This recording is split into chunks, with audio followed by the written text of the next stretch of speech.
Good evening, Earth. I think it's time we have a talk. You and me.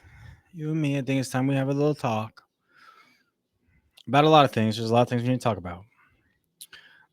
But before we do all the things, talk about all the things, right, and get into it, get deep, we need to kind of establish what's going on. And I think it's a fair statement to say that things on Earth are going a little wrong. You think it's a fair statement? Things are going a little wrong.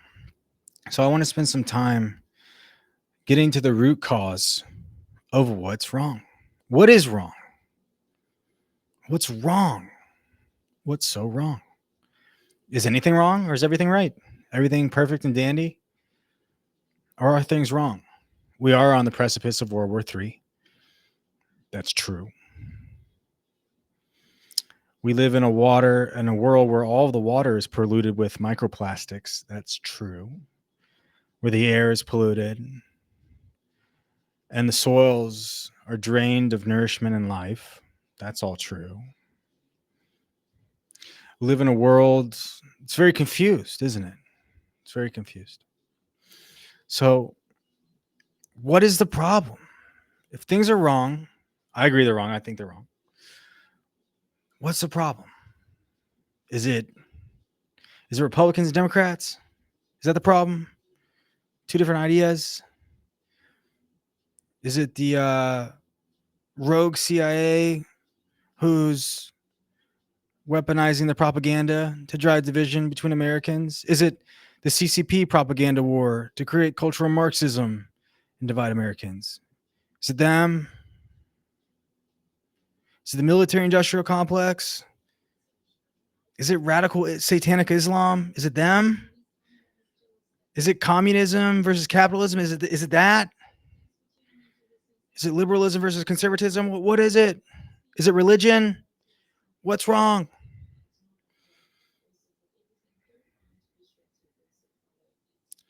So we need to understand what's wrong.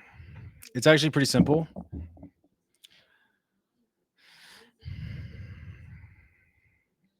The problem with the world today is that the world is in violation of God's law.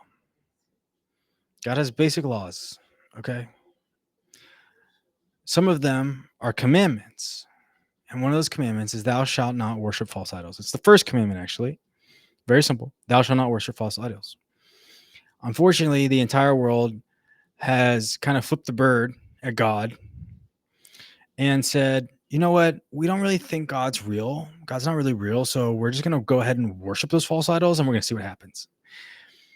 And play stupid games, win stupid prizes. Favorite new phrase of mine from the kids, FAFO, fuck around and find out. The elders, we just simply say, do good things will come. Do bad things will come. So you need to understand God's law, which is the natural law. Natural law, which is how all the people in the tribes, all of us, and that's right, I am a indigenous member of a tribe, and I happen to have white skin. So for all of you snowflakes out there who are judging me, you're just a racist. That's all you are. You're just a racist right now. But, and I apologize. That was a dig, but I had to take my shot while I had it. So the issue is that we are worshiping false idols. And I have proof, and I know that we're worshiping false idols. The main idol that we worship is money. That's exemplified by secular Western culture, which is exported around the world. We all worship money. Money. And we'll do anything for money.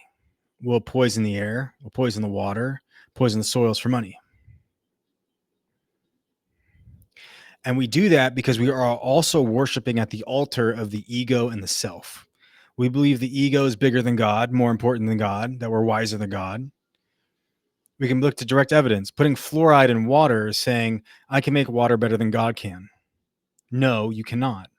And now we have the proof that fluoridation of water from Harvard Medical School, by the way, is terrible. It lowers the IQ in children. So whoever made the decision, the people behind that, maybe they're kind of evil.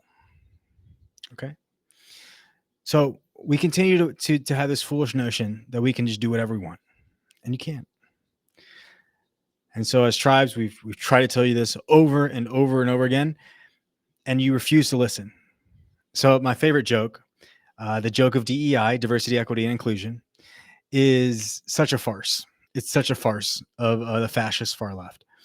And it's a farce because if you were diverse and inclusive and equitable towards indigenous persons and we the tribes, if you were that, you would heed and be inclusive of our wisdom and our thought when it comes to these uh, ways of living in a world where we all share the same things that give us life: the air, the water, the earth.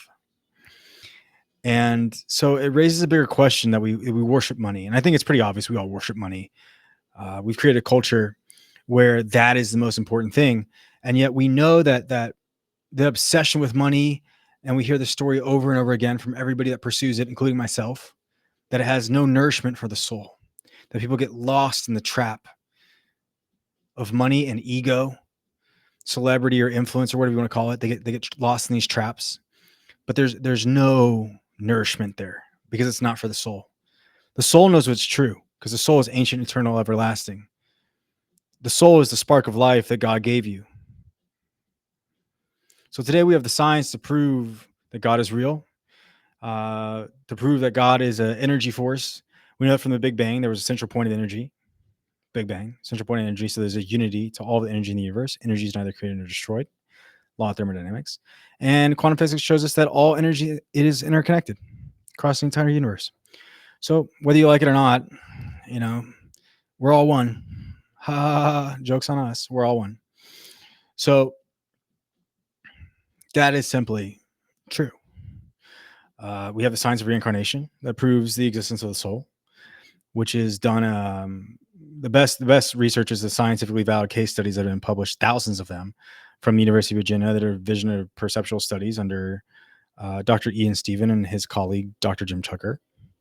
So we can prove that you have a soul, but we can't remember. We can't remember that we have these souls. We can't remember anything, frankly, because we don't know what truth is anymore. But here's some truth. The truth is, without clean air, without clean water, without healthy soil, there is no life. That is one of the first laws of Torah, of natural law, of the tribes.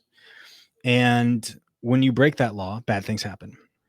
And we are breaking that law egregiously so. And the question is why? The answer is simply money.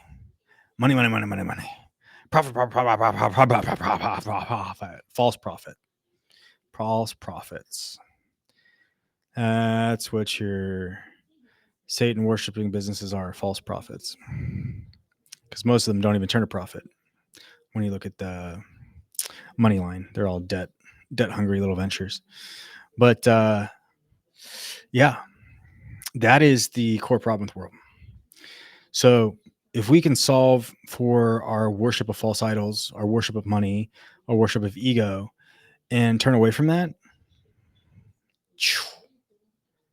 things are going to be groovy. Things are going to be great. But that is going to be an incredible challenge because it's not a me game, it's a we game. We all have to want to do the work together.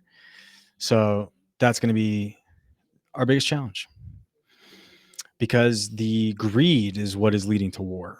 All war is a war of economic resources. At the end of the day, that's all. It's about oil. It's about land. It's about money. And the people who pull the puppets behind the string, behind the scenes, excuse me, that is what it is. So if we want to if we want to start making the world better, we have to learn how to infuse the world with the laws of God. We have to learn how to make our systems of infrastructure holy and heavenly and in alignment with divine principles.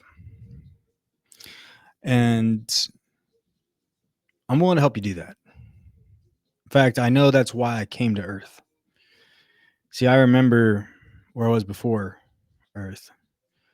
So I remember where I'm going to go after, just like you will. because your soul can be destroyed. It's a spark of life within you. So whenever you want to do that work, when you get started, get the ball rolling, I'll be waiting. I'm right here. I'm the way, the truth, and life that lives in you. So, Ni Mashiach ben David, as we say in Hebrew. Anyways, Shalom Aleichem. See you around. And peace be with you.